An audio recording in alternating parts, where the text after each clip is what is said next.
Magandang araw sa inyo mga banateros. Ako po si Banat Bay at eto na nga, pag-usapan na po natin ang isang sikretong makakatalo sa alyansa ng mga manggagago. Walang iba kung hindi ang kanilang presidente. Eto na nga po mga kababayan. Eto na ho sigurado, eto na siguradong magpapatalo ho dito sa alyansa nitong mga senador na ito. Kasi alam nyo kung bakit, alam nyo yung mga Pilipino. Ito, sasabihin ko lang sa inyo ito Ang mga Pilipino, kaya ho nilang malaman kung ikaw ay totoo o hindi. Alam nila kung nagpe-pretend ka lang. Alam nila kung ikaw ay makatotohanan. Hindi ho yan nabobola, hindi ho yan napapaikot ng mga Pilipino. Kaya nga ho mga kababayan, importante, kaya nga pansinin ninyo, bakit mas pumutok ang social media kesa sa telebisyon? Bakit yung mga artistang mas sa TV hindi ganun kasikat, pero pagdating sa social media, nung nag-vlog sila, doon sila mas lalong sumikat. Alam nyo kung bakit? The secret in life, it's being authentic, ika nga. Yung maging totoo ka. Ayaw ng Pilipino ang tanso.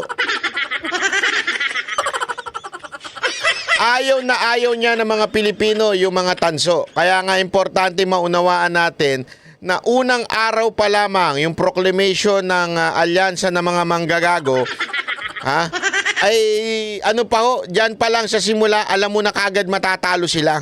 Alam mo kung bakit, kanyo? Kasi ang ginamit ba naman, yung salitang suka. Dahil po dyan sa suka na yan, mga kababayan, alam naman po natin ang ginagawa ng suka, di ba? Pagka nilagay mo dyan yung kwintas ng ginto, dyan mo malalaman kung ang isang ginto ay pure o di kaya tanso. So ang talagang sumisira sa tanso itong mga suka. Pero hindi yan ang pag-uusapan natin. More than that. Ang pag-uusapan natin, hindi lamang po yung komento ni Marcos na tungkol doon sa suka. Pag-usapan natin yung awayan ng Marcos versus Marcos.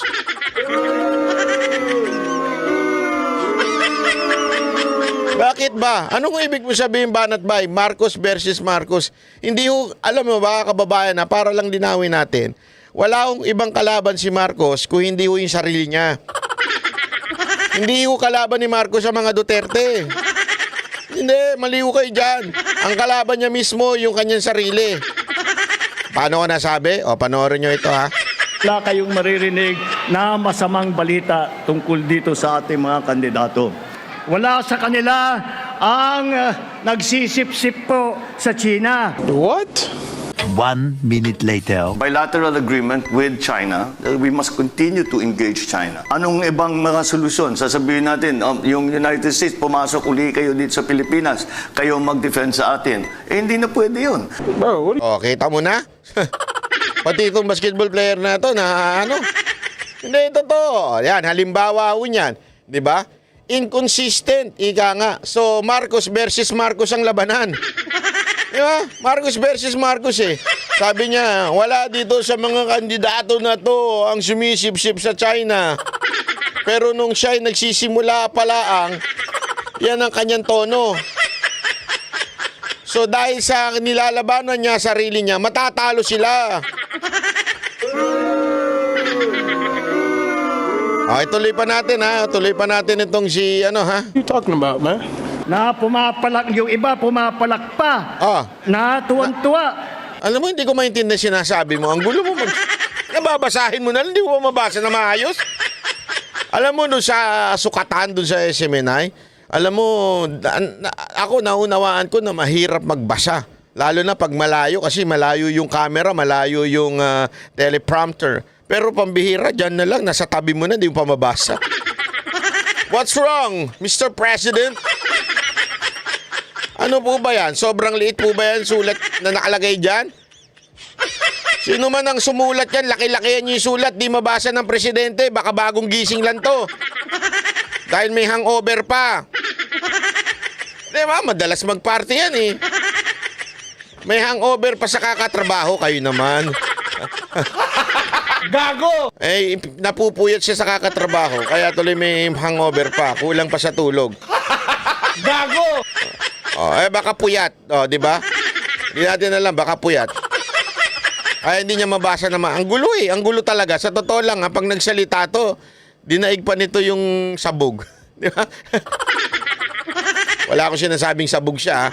Ang sinasabi ko, dinaig niya pa yung mga sabog. Nakakausap na ba kayo ng sabog? Yung magulong kausap, yung... Sabog ka ba? Parang mas magulo pa to sa sabog eh. Hindi ko sinasabing sabog siya, Sinasabi ko lang, mas magulo pa siyang kausap sa sabog. Na pumapalak, yung iba pumapalak pa. Na Anong pumapalak pa? tuwan-tuwa. Na Pumapalakpak, tuwan-tuwa. pagka binobomba po ng tubig ang ating mga Coast Guard, kapag hinaharang ang ating mangingisda at ninanakaw sa kanila ang kanilang huli. Ano? What? Ano na naman yan? Si Boss Dada. Ito, dati si Boss Dada to eh. Nung hindi pa siya nakakalonok ng pakwan at saka ng baboy, ganito itsura ni Boss Dada dati. Di ba? 1 minute later. Simula nung umupo si BBM, Anong nangyari? sa totoo lang, naging kami, baga lagi na lang kaming sinisita ng mga barko, baga tinatabihan kami. Nung nakaupo pa si Tatay Digong, buhay kami, malaya kaming nakakapangisda sa Scalboro. Nakita nyo na?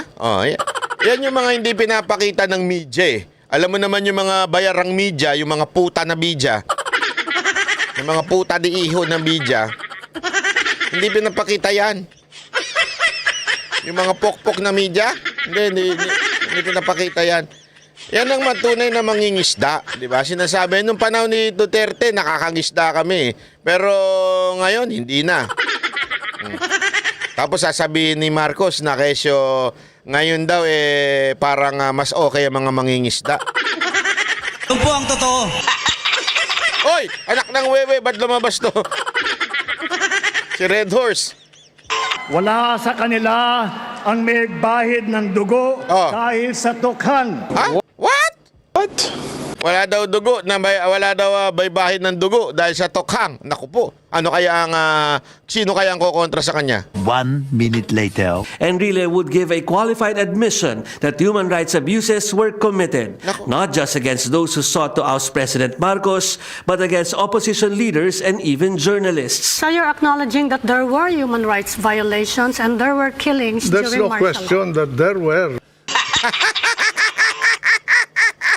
Tawa-tawa tuloy si Pacquiao. Hindi, alam mo, sa totoo lang ito ang problema kay Marcos eh. Minsan kasi, dahil siguro bagong gising dahil puyat, Puyat siguro. Hindi, may hangover siya mga kababae. Linawin natin, when I say hangover, wala akong ibig sabihin iba. Hangover, kakatrabaho. Masyadong puyat si Marcos sa kakatrabaho. Trabaho ng trabaho yan. Puyat. Siguro, kaya ganyan yan. Hindi niya nababasa yung script niya. Kasi parang, alam mo, nung panahon ng nangangampanya si Marcos, yung 2022, hindi naman po siya ganyan. Hindi nga siya nagsasalita, hindi nga siya nagpapaliwanag eh. Ewan ko ba ngayon, bakit tila nagbago siya ng imahe? Biglang bumabanat na siya ngayon. Di ba? Hindi ko alam, nanonood ka ba ng Banat Bay? Ba't bumabanat ka? Hindi, ano nangyari sa'yo, Marcos? Bakit ganun? Bakit bigla ka nagbago ng tono? May nagtuturo ba sa'yo yung tatanga-tanga sa paligid mo? Hindi, meron ba nagturo sa'yo? O baka kasi may nagtuturo sa'yo yung tatanga-tanga sa paligid mo, tinuturuan ka kung ano sabihin mo, ikaw naman, hindi mo iniisip kung ano yung dapat mo sabihin. Hindi sa'yo kasi bagay yung humihirit ng ganyan. You know why? Because kulang ka sa research. Kulang ka sa research. Yung sasabihin mo walang bahid ng dugo. And remember, yan ang akusasyon sa buong pamilya mo. Tanda mo, no buong pamilya mo noon, sino ho ba ang pasimuno ng martial law noon? Sino po ba ang mismong si Enrile inamin na there were abuse on the time of your father. Si Enrile nakatabi mo. Si Enrile na presidential advisor mo. So ibig sabihin, kulang ka sa research, boy. Ibig sabihin, kulang ka. Huwag ka nang humirit dahil mapapaya ka lang. Hindi mo alam yung sinasabi mo. Yun naman nagbibigay ng script mo. Pambihira naman kayo, mag-research naman kayo. No wonder, nako, ayoko na lang magsalita. No wonder, ang gulo-gulo nyo dyan sa Malacanang. May balita ako, gulo-gulo nyo daw dyan eh. Yung communication nyo, ang gulo-gulo eh. Bakit? Kanya-kanyang bida-bida daw dyan eh. Kanya-kanyang epal daw dyan eh. Diba? Kanya-kanya. Eh ang pinapahamak nyo ngayon, yung presidente. Yung presidente, wala namang alam talaga yan. Yung presidente na yan, ang alam lang niya magbasa. Sunuran lang yan doon sa pinsan niya, saka sa asawa niya. O paano mangyayari yan? Kaya nga mga kababayan, di ba, yung una ko palang salbo sa inyo, sinasabi ko na, si Marcos ang magpapatalo sa kandidato niya. Oh, swear. Swear. Si Marcos ang magpapatalo sa kandidato niya. Maniwala kayo sa akin. Pag hindi tumigil yung kakadaldal, matatalo talaga yung mga kandidato niya. Alam mo, dami ko nga may mga kilala ko dyan, di ko na sasabihin ha, pero nandidiri na sa nangyayari. Gusto na umiwas eh. Oh, gusto na umiwas. Di ko na lang papangalanan ha, pero meron akong kakilala dyan, gusto na umiwas sa campaign kung saan nandun si Marcos eh. Yung iba ka, umiwas na eh. Di ko na lang sasabihin kung sino ha, pero ganyan po, ganyan na po nangyayari diyan sa sa campaign na 'yan. Kaya masisira ho talaga. O hindi pa tapos 'yan, meron pa. Makakala nyo tapos na kagad 'yan, meron pa. Ito. At masasabi ko, nabanggit na po natin ng Yolanda. Oh. Alam niyo po, yan ang record po ni Senator Tolentino sa MMDA. Nung nasa Leyte kami, nasa Tacloban kami, walang dumadating po na tulong. Ang unang dumating na tulong ay galing kay Senator Tolentino Ako po, ng patay tayo dyan. MMDA. Unang dumating na tulong ay galing kay Senator Tolentino. Ako po, patay tayo dyan. Eto, patunay na naman na hindi marunong mag-research to si Marcos. Napuyat na naman siguro siya. Puyat ka ba, sir? Hindi ka ba talaga marunong mag-research? O daldal ka lang ng daldal? O kung sino-sino. Kasi yung barkada mo kasi. Hindi, ako nagtatanong lang ako, sir. Sir, may tanong ako. Yung barkada mo ba sabog? Bakit? Banat ba? Eh kasi parang yung mga napapagkwentuhan nyo, kwentuhan ng mga sabog eh. Kaya ako, di naman ako naniniwala na... Hindi, ito, personal. Di ako naniniwala na sabog ka. Maayos ka naman magsalita dyan. Di ako naniniwala.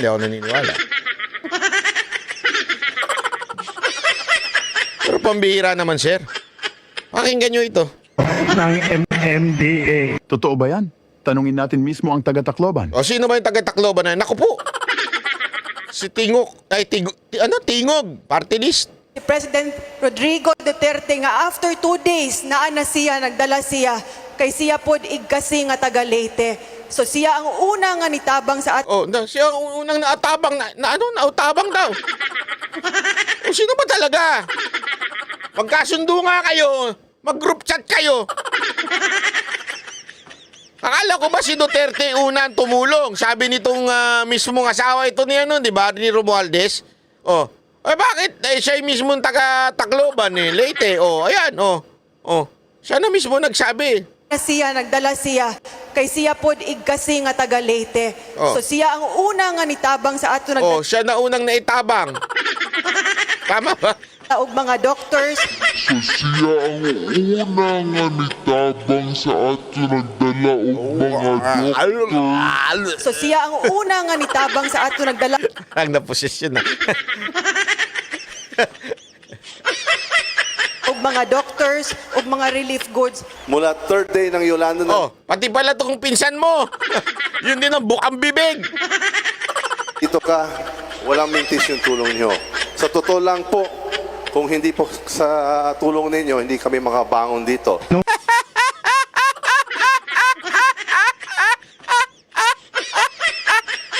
Atawa-tawa talaga itong magpinsan na to.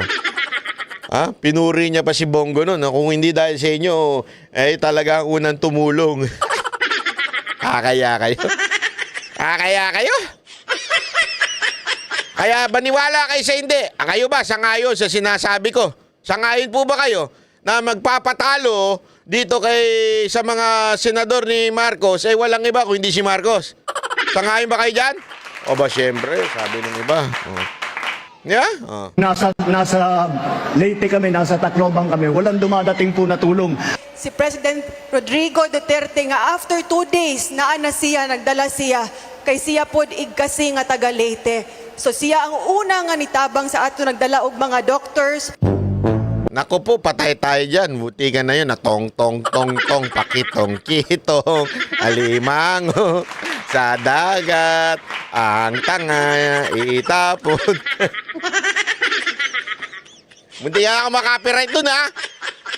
Anyway. Ayun mga kababayan, kaya sinasabi ko sa inyong paulit-ulit. Julitin ko sa inyo. Kaya nga sana, natin yan, ipanalangin natin na laging umattend ng rally si Marcos sa kanyang alyansa ng mga manggagago. Sa kanyang mga senador. Pagpatuloy lang na siya ay umattend, naku, sigurado ako, ang lalabas dyan, 12-0.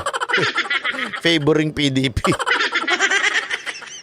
Panira ng Yung una, tungkol doon sa, tawag dito, doon sa suka. Pangalawa, mga inconsistency niya. Grabe talaga yung inconsistency niya. Matapobre ka na. Suka kasi talagang matapobre datingan mo doon. Yung inconsistency mo, ibig sabihin, sinungaling ka. Di ba? Ano pa? Yung hindi mo alam yung data, ibig sabihin, wala kang alam.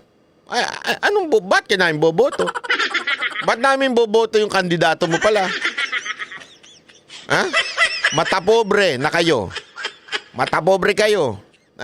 Inconsistent kayo. Ibig sabihin, mga sinungaling kayo. Tapos pangatlo, yung kayo ay walang alam. Bakit? Di kayo nagre-research eh. So, bakit pa namin iboboto ng taong bayan yung senador mo, Mr. Marcos? Aba, may ibig lamang sabihin yan, Mr. Marcos. Ibig lamang sabihin yan na ikaw talaga ang magiging dahilan kung bakit matatalo yung mga kandidato mo. Kung ako sa'yo, ituloy-tuloy mo lang yan, di ba? Gago! Mangampanya ka na mangampanya nang mahirapan si Andrew eh. Gago! Hindi, ako nananawagan ako sa'yo, Andrew eh. Idol kita. Alam mo yan, sinabi ko sa iyo ng personal yan. Idol na idol kita. Sa tingin ko, walang tatalo pagdating sa performance at talino, wais, strategic, everything about sa'yo, Andrew. Pero maawa ka sarili mo, ito'y kalulubog mo. Maniwala ka sa akin, lulubog ka dahil dito. Kasi lulubog na yung ganyang klaseng mga politiko, yung mga trapo, lulubog na yan eh. Sasama ka dyan. Maniwala ka sa akin, Andrew.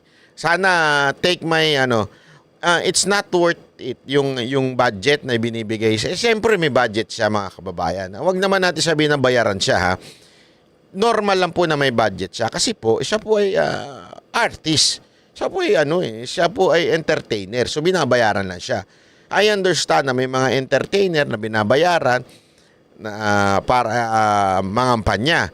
Pero kung ako sa iyo, Andrew, masisira ka. Masisira ka dyan. Promise. Sira ka na nga ngayon dahil sa nangyayaring, kita mo, wala na sumisigaw sa iyo. Ang dami ninyo yan, ha? Ang dami ninyo ng kandidato niyan. Nandiyan pa yung presidente, mantakay mo, wala sumisigaw sa iyo. Doon sa proclamation rally ni Pastor Kibuloy, mag-isa lang siya. Nationwide pa, ha? Tapos lahat sila ganun ka passionate sa pangangampanya kay Pastor. Tapos ikaw, ilang kandidato mo? Bakit? Kasi wala na eh. Wala na. Yung mga kandidato ni Marcos, lalong-lalo na si Marcos, wala na mabubudol yan. Mga kababayan, kung kayo magpapabudol pa uli. Ewan ko na lang, ganito na lang kasi mga kababayan eh. Yung mga nanonood sa akin dito ha, kayo hindi kayo maka Duterte, hindi kayo maka eto na lang. Kung sa tingin ninyo talagang nagmura ang bilihin, umayos ang buhay ninyo, gumanda ang society natin, yung peace and order umayos, tumahimik, naging peaceful ngayon. Ako na magsasabi sa inyo, tulad ng sinabi ni Pangulong Duterte, iboto ninyo ang lahat ng senador ni Marcos. Pero, kung kayo ngayon ay mas naghirap, kayo ngayon ay mas nagutom, kayo ngayon ay mas takot dahil alam nyo may krimen na nanggaganap sa ating bayan, bakit nyo pa iboboto si Marcos at saka, yung kanyang kandidato? O ibig sabihin, nabudol kayo noon nung binoto nyo si Marcos. Budol na budol kayo. Bakit? Tingnan nyo kalagayan ninyo ngayon. Kalagayan ng bawat isa sa atin. Nabudol na kayo noon. Maniniwala uli kayo sa kanya ngayon? Iboboto nyo pa yung mga kandidato niya? Ano tawag sa inyo? Huwag nyo araw-arawin ng pagkabudol. Delicate yan. Nadadala yan minsan sa pag-ibig pag nangyari yan. Baka mabudol kayo ng mga jowa at asawa ninyo. Hindi nyo na namamalayan kasi tatanga-tanga na kayo. Mantakin mo na, budol na nga kayo sa pagboto kay Marcos. Papabudol pa kayo ngayon? May tawag na sa inyo. Yeah? Bahala po kayo. Kayo na yun. Kayo na po ang bahalang umusga. Basta, ang akin lang dito, lagi nyo lang tatandaan, doon tayo sa totoo. Diba? Doon lamang po tayo. Straight PDP. Tapos dagdagan nyo na lang. Isama nyo na. Para sa akin, ha? Isama nyo na. Ako, ang choice ko, Bentul po ako. Sasama ko yan sa akin, ha? Kayo, kung gusto niyo iba isama nyo, walang problema. Pero sa akin yun, isasama ko. Si Busita, sasama ko yan. Hindi to mga pro Duterte, pero may mga nakita ko may nagawa. So, sasama ko din yan, di ba? So, yung iba sa inyo, bahala na kayo. Kanya-kanya ho yan. Basta pinaliwanag ko na sa inyo. Okay? Maraming salamat po. Ako po si Banat. Bye! Yan ang Banateros, boses ng ordinaryong Pilipino.